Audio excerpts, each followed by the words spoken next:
मैं राहत इंदौरी। मेरे अजीज दोस्तों, अगर आपने हमारी पिछली वीडियो नहीं देखी तो ज़रूर देखें।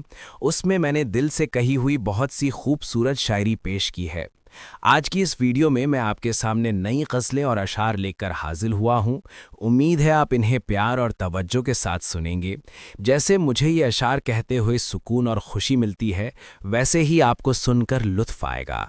सुनिए, अर्ज़ किया है। अब सुनिए मेरी शायरी। बुलाती है मगर जाने का नहीं, बुलाती है मगर जाने का नहीं, वो दुनिया है उधर जाने का नहीं। अगर शायरी अच्छी लगे तो वाह वाह जरूर कहना। सितारे नोच कर ले जाऊंगा, सितारे नोच कर ले जाऊंगा, मैं खाली हाथ घर जाने का नहीं।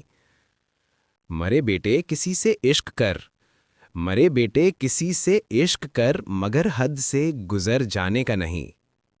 वो गर्दन नापता है नाप ले, वो गर्दन नापता है नाप ले, मगर जालिम से डर जाने का नहीं। वबा फैली हुई है हर तरफ, वबा फैली हुई है हर तरफ, अभी माहौल मर जाने का नहीं। अगर आपको मेरी शायरी अच्छी लगी हो तो हमारे चैनल को लाइक करें, सब्सक्राइब करें, कमेंट करें और ज़्यादा से ज़्यादा दोस्तों को बताएं। आपका बहुत बहुत शुक्रिया मुझे सुनने के लिए।